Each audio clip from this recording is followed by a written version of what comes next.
the Ubisoft crisis.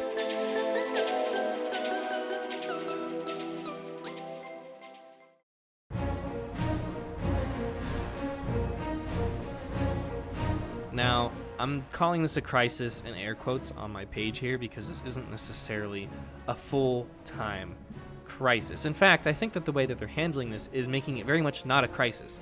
So let's break this down, or in fact, let's read a breakdown of this. From PC Gamer by Andy Chalk. This Andy Chalk. Ubisoft CEO admits they blew it with Breakpoint. We were wrong in our assumptions, says the subline. Yesterday was a big day for Ubisoft and not at all a good one. The publisher announced delays to multiple big games, and yesterday for them was, well, this was 2 days ago on Friday, so it was Thursday, I believe, was when this news broke. Okay, so before, it looks like he's not getting into all of that real quick, so let me get into that for you. Essentially what happened was on Thursday, Ubisoft came out, delayed a bunch of big games, including the next Watch Dogs, the next Rainbow Six, and are going to basically eat that cost this year of that not getting out by the end of the year, because they need to take the time to make sure that these are going to be as good as they need to be because of an issue with, and actually he gets into it here, Ghost Recon Breakpoint. So I'll pick up where Andy Chalk dropped off. Another contributing factor to Ubi's financial woes, and part of the reason for all the delays, was the thundering failure of Ghost Recon Breakpoint and, quotes, to a lesser extent, unquotes, The Division 2. Ubisoft didn't provide numbers, but said that it had made a sharp downward revision in the revenues and expected from both games, which it blamed on a failure to differentiate Breakpoint from its predecessor, an overall lack of interest in sequels to live games, and excess bugs for the game's failure. So these are very interesting points that he's bringing up here. Let me read those again. Ubisoft didn't provide numbers, but it said that it made a sharp downward revision in the revenues expected from both games. This is referring to Ghost Recon Breakpoint and The Division 2, because of, and this is what they say are the reasons. And these are very clear reasons, and I love these reasons. Lack of interest in sequels to live games. Failure in Breakpoint's interest specifically to differentiate it from its predecessor. And excess bugs for the game's failure. So all of these issues, these specific issues, bugs in the game, lack of interest in sequels to live games, which I think is a growing concern that I really want to break down in a second, and then also the revenue, the failure to differentiate Breakpoint from its predecessor, which is a very specific Ghost Recon Breakpoint issue that went on. Honestly, I feel this exact same way. That is very clearly an obvious thing. This game was not distinct in any way, shape, or form from Wildlands that had come out, outside of the fact that it had the, what's his name in it, from Punisher. You know, like he was a new face. That was probably the only thing that really stuck out to anybody in the marketing of this game. And that's because I think they just really, here, he's going to talk about it. So let's read what he says. In a post-announcement conference call, Ubisoft CEO Yves Guillermo made the point that while Breakpoint will not be compared to Ghost Recon Wildlands, it's not a fair comparison because Wildlands has had years to get its act together. That's a lesson that applies to live games across the board. Sequels to live games cannot be handled in the same way as they are with standard start-to-finish games. Interesting little things that they're bringing up in each of these little article pieces here. And really, the way that this is getting broken down, I really just want to take some time to highlight because I don't want anybody to get lost. This is information that if you're new to the games industry, might just be way over your head if you're not paying attention. So essentially what's going on is live games or online service games where you're over time building into it. The first of these that you probably think of is World of Warcraft. Today we think of Fortnite. These types of games are only living for so long, and when a sequel starts to come out, a lot of the times they fall flat on their face because they cannot be handled in the same way as standard start-to-finish games. The problem with Ubisoft is that that's what they did because they're a console gaming company. They have for years built their games with a start-to-finish, an idea of a console in mind, and not as a live service. But when they got into the live service industry with Ghost Recon Breakpoint, with For Honor, which it's not really a live service, it's a little bit less of a live service, but definitely The Division and The Division 2, they started to dabble and grow and love the information that they're getting back, the feedback, the amount of people that were getting into it, but it took some time to get to that point. And so here, they're recognizing that, hey, we screwed this up by trying to handle it like we used to handle maybe Assassin's Creed 2.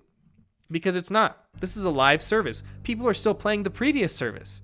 People are still on that. Okay, it's crazy to me how many people think they can make a live game without the amount of live games that are already out there. We already have tons of PC gamers playing all sorts of different MMOs. You have plethoras of gamers outside of that playing games like Fortnite, free-to-play games like Apex, these other options that are live services that are going to grow and grow and grow. And now you start to have other types of games like Fallout 76 come out, like all of Ubisoft's games that we just mentioned a second ago, and they're all trying to take a piece of this pie, but we as human beings only have so much time in the day. Don't people who are making these games recognize that there are only so many systems that can really catch someone? And I think what they should have done is not made a sequel, but instead just added more content to Wildlands, because that was where it was growing. That was the live service. But here they tried to create something new in hopes that it burgeoned the same response, but that's not how a live service works. So that's what they're talking about here. And I'm really jazzed, honestly. Like, it's a good thing to me that they're even talking about this stuff. And we'll talk about this later with Blizzard, another game company that had an issue situation thing going on these last couple weeks. But Ubisoft here is being clear about how they're handling this, and I love it. And I'm really excited and jazzed about even just the wording that they're using here. Let's continue to read. We continue to learn and adapt, and this is the Ubisoft CEO president speaking. We continue to learn and adapt to the realities of live operations, and what we just experienced is that it is more difficult to create interest for a sequel of a successful live multiplayer game when the past iteration has benefited from years of optimization and improvements, Guillermo said, obviously quoting PC Gamer. With so many learnings and built-in confidence, back to Guillermo, from our teams, we wrongly believed that our 30 to 36 month gap between releases, players would be ready to enjoy new adventures of our live games. In the end, it proved too short a time frame.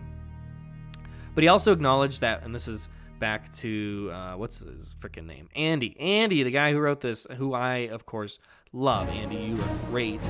But he also acknowledged that Breakpoint blew it fair and square in multiple ways too. Changes to basic elements of gameplay is one issue in particular.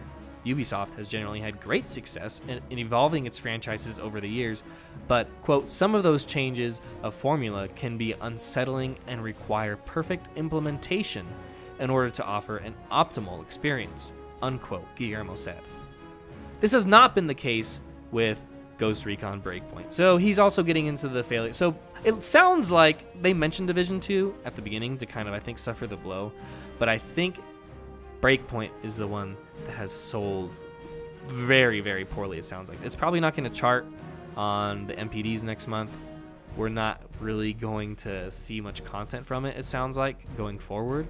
So this is a dead-in-the-water game with millions of dollars of backing behind it. And that's why this information is coming out. And it's interesting to see that they're pointing to these multiple things and saying, we see them now. Here they are. These are what they... Why didn't we see them? But here, we see them now. And it's great to see that they're growing and learning from this. The changes we brought to its core gameplay have generated a very negative reaction. While the change of formula has been very well received by some players, as average daily playtime per player is very strong at more than 3 hours, it has also been rejected by an important portion of the community. Interestingly, and this is back to PC Gamer, he also admitted that Ubisoft rolled the dice a bit by releasing Breakpoint while it was still suffering from some known technical issues. They weren't, quote, blockers, Guillermo said, and Ubisoft was confident that what it was perceived to be small flaws were easily outweighed by the overall quality of the co-op campaign, which is why it was so surprised when that turned out to not be the case. So I guess reviewers and other people really harped on the specific flaws of the game, probably because Wildlands has none of those. It probably feels like a lesser game to Wildlands. I haven't touched either of them, but that would be my thinking. If they have already polished this other one to perfection and they release another one that's basically the same game but an upgrade to a live service that someone else, people have already put hours and hours of time into the previous one, and all you're doing is releasing it with the same name. There's not a whole lot of marketing behind it, but on top of that, similar gameplay but flawed because of technical issues. Like, what are you trying to expect people to do, to jump onto that game and then not go back to the game that's actually more fun to play?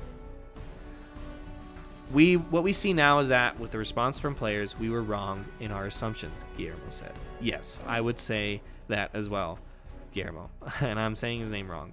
He is French. I can't say it right.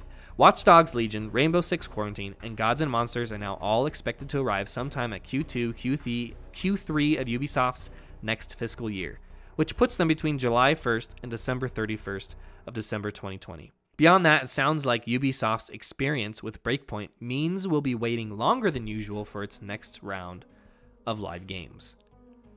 Quote, "We need to make sure that for live multiplayer games, there is sufficient time between each iteration received to build strong anticipation and momentum," Guillermo said. "We need to make sure that all our upcoming productions benefit from enough development time. This has been our strategy for many years, and it has proven very effective. This situation is telling us we can't make exceptions." Unquote. That, I think, is and this is what I want to talk about with this, that I think is a great response to this sort of thing. You blew it. Ubisoft blew it. And that's what the name of the article is. They messed it up. They didn't do this right. They didn't do the thing right. The thing that they were supposed to do, they didn't do it right, you know? And, I can't say what to do right. I'm not in their situation. This is a massive company. Tons of people working on this project. Who am I to point out what's wrong and what's right here from my seat at home, But they see it, and that's what's awesome. I hate it when companies don't see that they're wrong or won't admit it. And we'll get into that in just a second. But here, in this particular company, we see them handling it correctly. The messaging is well done. Why is it so done? It's because they're being honest. They're being upfront, first of all.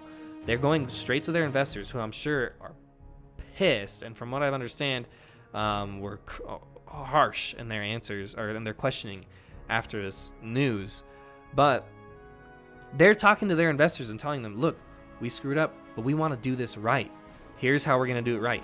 They outlined it. They made the news headlines. They handled all the bad stuff. They got it out of the way so that they can do this right, and that is goodwill on my end.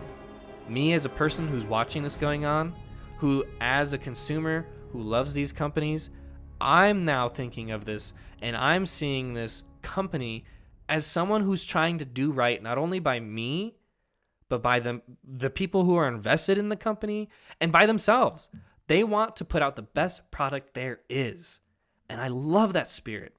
And that's conveyed here. And I know that I might be a little overexcited about that sort of thing, but it's great to see from such a large gaming company. Ubisoft, the creators of Assassin's Creed, the creators of all the different Tom Clancy spin-offs. They have Prince of Persia under their belt and all kinds of different games.